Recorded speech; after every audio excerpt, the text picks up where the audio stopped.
Assalamualaikum warahmatullahi wabarakatuh.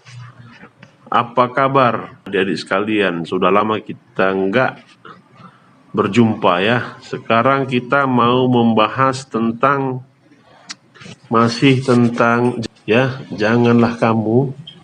Jadi terakhir kita membahas di surat Hud dan Ibrahim.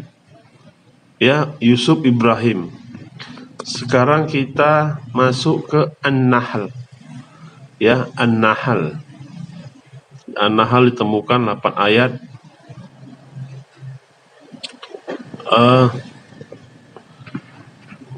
Ketetapan Allah pasti datang, maka janganlah kamu meminta agar dipercepat datangnya. Maha suci Allah dan maha tinggi dari apa yang mereka persekutukan. Ya. Kemudian ayat 51, kita dilarang, janganlah kamu menyembah dua Tuhan. Hanyalah Dia Tuhan yang Maha Esa, maka hendaklah kepadaku saja kamu takut. Ini perintah Allah agar kita nggak mensekutukannya ya, nggak syirik. Baru ayat 74, janganlah kamu mengadakan sekutu-sekutu bagi Allah. Sungguh Allah mengetahui sedang kamu tidak mengetahui. Dilarang berbuat syirik ya.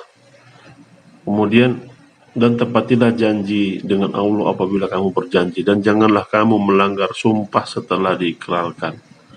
Sedangkan kamu telah menjadikan Allah sebagai saksimu terhadap sumpah itu. Sesungguhnya Allah mengetahui apa yang kamu perbuat. Jadi kita dilarang melanggar sumpah, ya, melanggar janji. Jadi kalau orang sudah bersumpah atau berjanji, Allah maunya itu ditepati. Apalagi dia berkata, Allah yang bersaksi demi Allah. Ya. Kemudian, dan janganlah kamu seperti seorang perempuan yang menguraikan benangnya yang sudah dipintal dengan kuat menjadi cerai-berai kembali. Kamu menjadikan sumpah perjanjianmu sebagai alat penipu di antaramu. Jadi ternyata banyak alat penipu dijadikan orang bersumpah atau berjanji untuk menipu. Disebabkannya ada satu golongan yang lebih banyak jumlahnya dari golongan lain. Allah hanya menguji kamu dengan hal itu dan pasti pada hari kiamat akan dijelaskannya kepadamu apa yang dahulu kamu perselisihkan itu. Janganlah kamu jadikan sumpah-sumpahmu sebagai alat penipu di antaramu yang menyebabkan kakimu tergelincir setelah tegaknya, dan kamu akan merasakan keburukan karena kamu menghalangi manusia dari jalan Allah, dan kamu akan mendapat azab yang besar. Jadi di sini dibilang janganlah kamu menjadikan sumpah-sumpahmu sebagai alat penipu. Berarti penipu itu akan tergelincir di dunia dan akan tetap diazab di akhirat. Jadi kalian harus berhati-hati ya, kita harus berhati-hati.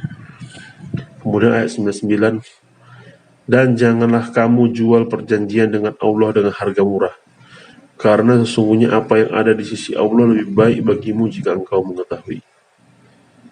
Ya. Jadi jangan kita udah janji menyembah Allah, tahu-tahu kita mensyirikkannya, menipu diri kita sendiri. Allah nggak ada ruginya, kita yang rugi. Dan janganlah kamu mengatakan terhadap apa yang disebut-sebut oleh lidahmu secara dusta.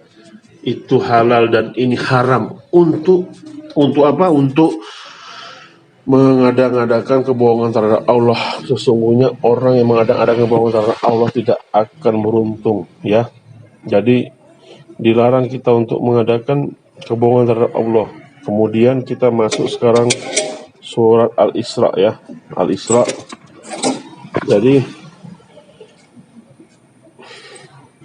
dan kami berikan kepada Musa kitab Taurat dan kami jadikannya petunjuk bagi Bani Israel dengan firman, janganlah kamu mengambil pelindung selain aku. Ini Allah selalu ulang-ulang ya. Kita nggak boleh syirik. Allah marah sama kita ya. Karena Allah itu masalah syirik ini dia maha pencemburu. Allah yang paling utama karena Allah lah Tuhan kita yang memberi kita segala-galanya. Kemudian,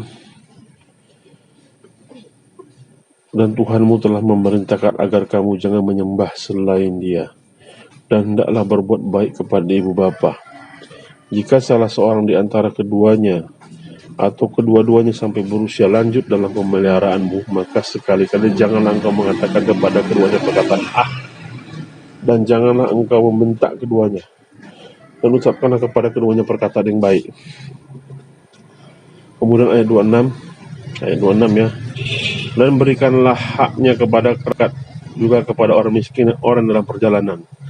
Janganlah kamu menghambur-hamburkan hartamu secara boros. Ya, jadi Allah juga bilang jangan boros, menghambur-hamburkan harta secara boros. Ini definisi boros tergantung masing-masing orang ya. Ada yang makan mewah setiap hari, ada mungkin yang membeli barang-barang yang nggak diperlukan dengan harga yang mahal dan segala macam, karena semua ada masanya. Dan janganlah engkau jadikan tanganmu terbelenggu pada lehermu, dan jangan pula engkau terlalu mengulurkannya sangat pemurah. Nanti kamu menjadi tercela dan menyesal. Artinya kita disuruh sedang-sedang ya, gak boleh terlalu boros dan gak boleh terlalu pelit. Jadi pelit kalipun gak boleh, terlalu sok jago kalipun keluarin duit gak boleh. Dan janganlah kamu membunuh anak-anakmu karena takut miskin. Kamilah yang memberi rezeki kepada mereka dan kepadamu. Membunuh mereka itu sungguh suatu dosa yang besar. Dan janganlah kamu mendekati zina. Zina itu sungguh suatu perbuatan keji dan suatu jalan yang buruk. Jadi khusus perilaku zina ini kita bukan gak boleh melakukannya, kita gak boleh mendekati ya. Karena kalau secara normal umat manusia, begitu dekat kita nggak bisa melepaskan diri karena di situ ada hawa nafsu. Jadi kita disuruh menundukkan pandangan, maksudnya mengalihkan pandangan jika lihat mungkin wanita cantik atau wanita seksi atau wanita yang bagaimanalah.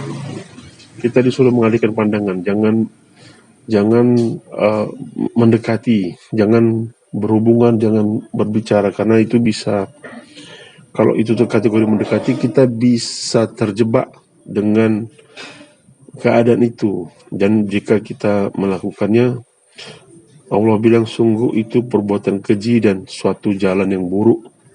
Yang lebih parah lagi, kita bisa kecanduan akan itu dan berulang-ulang. Kemudian, dan janganlah kamu membunuh orang yang diharamkan Allah kecuali dengan suatu alasan yang benar. Dan barang siapa dibunuh secara zalim, maka sungguh kami telah memberi kekuasaan kepada walinya. Tapi janganlah walinya itu melampaui batas di dalam pembunuhan. Sungguhnya dia adalah orang yang mendapat pertolongan. Kemudian, dan janganlah kamu mendekati harta anak yatim kecuali dengan cara yang lebih baik sampai dia dewasa. Dan penuhilah janji, karena janji itu pasti diminta pertanggungjawabannya. Kemudian ayat 36, dan janganlah kamu mengikuti sesuatu yang tidak kamu ketahui, karena pendengaran, penglihatan, dan hati nurani semua akan diminta pertanggungjawabannya. Jadi kita tidak boleh mengikuti ya, kalau seperti yang saya ketahui, misalnya seperti yoga. Kalau bagi saya, bagi sebagian orang yoga itu ada olahraga, tapi ada yang mengatakan bahwasannya itu cara orang menyembah matahari. Jadi kita harus meneliti kebenarannya ya. Jangan sampai karena kebodohan kita, ketidaktahuan kita, dan karena kepolosan kita ikut melakukan itu, padahal itu maksudnya menyembah matahari, sementara kita pikir itu hanya sekedar olahraga.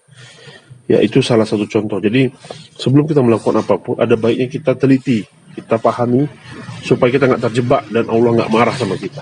Ya. Baru yang terakhir di surat ini, katakanlah Muhammad, serulah Allah atau serulah Ar-Rahman dengan nama yang mana saja kamu dapat menyeru, karena dia mempunyai nama-nama yang terbaik, Asmaul Husna. Dan janganlah engkau mengeraskan suaramu dalam sholat, dan janganlah pula merendahkannya, dan usahakan jalan tengah di antara keduanya. Jadi di situ kita disuruh untuk suara sholat itu di antara yang keduanya. Ya, oke. Jadi itu dulu ya. Semoga bermanfaat. Tetap sholat, berbuat baik, amal ma'ruf nahi mungkar. Billahi taufiq wal hidayah. Assalamualaikum warahmatullahi wabarakatuh.